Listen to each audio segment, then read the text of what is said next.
In this Baldur's Gate 3 video, we're going to be taking a look at the new Druid class that was just announced by Larian today on their panel from Hell, as well as the changes coming with their fourth major update to the Early Access. Probably one of the most frequent questions I've been asked over the last several months is, when is Larian going to add new content to the game? Well, you finally got your answer, and it's here in the shape of the Druid. However, there is more to this patch than just the Druid.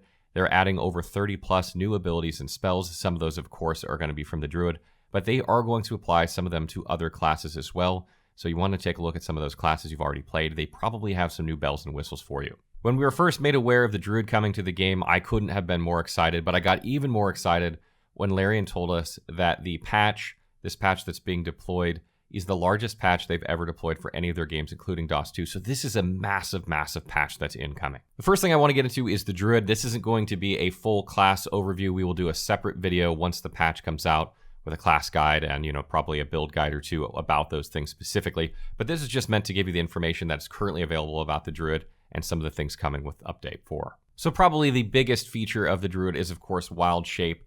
The Druid's going to be able to shift into different creatures in the game, and these are going to have massive implications in terms of gameplay, because as we know, Larian has tried to factor in every possible thing you can do, and that includes with the creatures that you can shift into. The 7 creatures you can shift into currently are Polar Bear, Direwolf, Spider, Raven, Cat, Badger, and an Aberrant shape that takes on characteristics of the Mind Flayer Tadpole. I don't know exactly how that's going to work yet, but that is very, very interesting. For those of you that are worried that there are only 7 creatures you can shift into, even though there are way more in 5th edition, don't worry, because Larian is working on more creatures.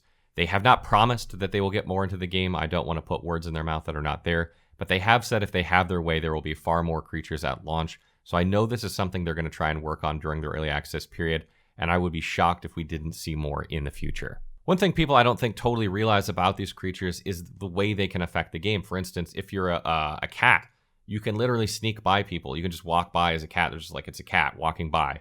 Or if you're a badger, you can like tunnel under things. Maybe you tunnel under some debris and come out on the other side. You completely bypass like a whole, quest line. You'd otherwise have to go do some stuff.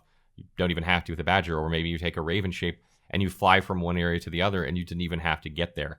So adding creatures to the game means adding possibilities, and that is a lot of work. So each time they add them, they have to figure out what can these things do, because Larian is very committed to adding everything they should be able to do in the game, because if you can think it, then you should be able to do it. The next thing we're going to talk about is the 2 subclasses or Druid circles. These are Circle of the Land and Circle of the Moon. We've had these speculated on the wiki for some time since they're in the 5th edition handbook, but I'm just briefly going to cover them here. So you gain your subclass or your Druid circle at level 2 as a Druid, so you're going to choose between Circle of the Land or Circle of the Moon. And if you choose Circle of the Land, you're going to gain an extra cantrip, and you're going to gain an ability that allows you to regain some magical slots when you short rest. So if you want to have more spell casting ability during the game, you're going to probably pick this subclass. Circle of the Moon has far more of a focus on Wild Shape, and one of the first things you get is the ability to change in combat as a bonus action. So instead of being a standard action, which will consume your attack, you won't be able to attack that same turn, you could shift for a bonus action and then be able to attack. And you also gain the ability to heal yourself by consuming a spell slot. So if you want to sacrifice a spell to be able to heal while you're in Wild Shape, this is not a bad idea. One particularly important thing to note about Wild Shape as well is it operates kind of like a health bubble. That is to say that when you transform, your health, whatever it's at, changes into that whatever the creature that you shifted into, and you have to take damage equal to the health of that creature before you'll revert back to whatever health you were before. So you have kind of a separate health pool when you're shifted. Obviously, I have not played these yet, so I don't have any hands-on experience with it. But just looking over what you can do with these in early access, only going up to level 4, I think it's far more likely most people will play Circle of the Moon, because you just don't gain as much, things with the Circle of the Land abilities that are present at lower levels. And currently, with the fact that you can rest pretty much whenever you want, means that getting spell slots back isn't super important on a short rest right now when you can just go full rest anyway. So I expect most players to play Circle of the Moon in early access. Obviously, this may change over time or at the full release of the game.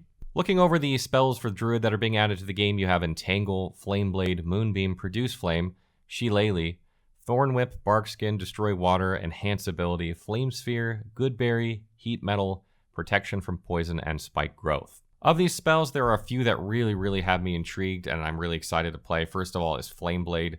This allows you to summon a flaming scimitar in your hand as long as you maintain concentration. That does 3d6 fire damage when you strike.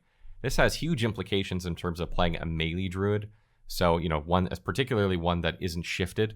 So if you're playing, Circle of the Land, then you might not, this might be very, very useful for you.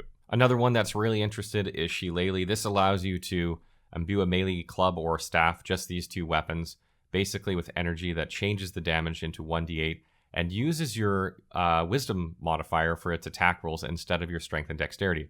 So if you're playing a caster that also wants to melee, this might work very well for you. And I can't wait to play around with that and see how that might work. And last but not least is Flaming Sphere. This just looks like a ton of fun. You can summon a ball of fire basically that rolls around and damages enemies.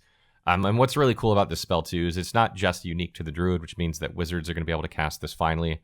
So if you've been missing this on your wizard, or you can't wait to play it on Druid, then this is going to be in the game, and it's just going to add, a whole ton of fun to combat, I think. So that pretty much wraps up everything we know about the Druid class currently. Obviously, once the patch is live and we get to play the game, we'll have a lot more information, and we're going to do a full class guide on that. So stay tuned for that. We're also going to do a fresh playthrough on Twitch as a Druid, so if you want to catch that, be sure to drop by. But let's move into what's coming, quality of life and patch-wise with this update 4. This is not a full list of the patch notes. We'll do a separate video on all the changes, but this is an overview of some of the more major things coming, just a sneak preview. So the first thing coming, the first major change is optional loaded dice. This means that you have an option, you can turn this on, it's a mode in the game. And the way it was explained to me is that it's essentially going to remove some of the RNG of the game by essentially assisting your dice rolls. If you get a lot of bad dice rolls, it'll make successive dice rolls easier for you to get good numbers, or vice versa. If you get a lot of good number rolls in a row, then you probably get a few lesser good rolls in a row, if that makes sense. It's going to try and average it out for you. And it was also explained to me that combat and dialogue are separate, meaning if you get a couple good rolls in a row in dialogue, that has no impact on combat and vice versa. But that's supposed to eliminate some of that RNG frustration that players have been facing. So if you feel like RNG has been a huge factor in your playthrough and you want to eliminate some of it, I urge you to try the optional loaded dice mode. Coming to multiplayer with a patch is the ability to see what equipment, spells, inventory, and the character sheet of other players and your friends. So you're going to be able to see exactly what their build is. However, there is no lock function currently, so that's going to be coming in a later patch, which essentially means that you're going to be able to steal things from your friends or other players in your game until they get that lock function. So have a little bit of fun with that if you want. Some quality of life changes that are coming. You're now going to be able to target friendlies by clicking their portrait. So if you want to cast a heal spell on a friendly, previously you had to click on the actual character. Now you can just click on their portrait at the bottom. So that's a little bit easier. And additionally, you're going to be able to swap to your torch very, very effectively. When you pick up a torch, it's going to go into your combat bar. And if you want to switch to it, you just click it and it puts your weapon on the bar and it puts the torch in your hand. And then if you click your weapon, it swaps them automatically. So for dark places, that's kind of effective. Additionally, they're adding a flee button from combat. Not all combats can you flee from, but there are some that are currently, you can. And obviously there will be much more throughout the full version of the game. So for those of you who get into a sticky situation and want to get the hell out of there, there's going to be that as well. Additionally, you will notice some other UI changes. For instance, when you're looting containers, this looks a lot different now. As expected, Larian is making small incremental changes to the UI over time. I expect this to continue. This isn't like massive overhaul to the UI. These are tweaks. I expect these tweaks to continue throughout the course of early access as Larian tries to make the game have more and more of its own identity. Another thing that's been worked a lot on in this patch is the improved cinematics and cutscenes. I know this was sort of a sore point so far during early access. A lot of them are buggy or look strange, or sometimes you're staring at someone's ass in the middle of a cutscene. It's kind of weird. They've done a lot of work on this. I obviously haven't played through yet, so I don't know how much better it is, but I'm expecting it to be significantly better. And this particularly pertains to Speak with the Dead as well. There's a lot of issues when you were talking to dead characters with it just totally being weird. So I know they did a lot of work on that as well. And probably the last major change, which is probably the most significant out of all these besides the optional loaded dice, is the Druid's Grove. This area of the game, assuming you've played it, has a bunch of druids in it, as you might imagine. And they were kind of just put there for NPCs, but they didn't have all the abilities of the druids, etc., because the druid class wasn't in the game. Now with the druid class being in the game, these are actually proper druids, and you can go in there as a druid, so it's going to change that area of the game markedly, particularly from the druid standpoint. So I expect this to be a lot of fun to check out what's new and see how that's affected the game. So what do you guys think? Did they do good with the druid? Is this what you were hoping for? Did they get the things in there at lower levels of druid that you were expecting? What are they missing if not? And what other classes do you want to see added? What's the next one you hope they add to the game?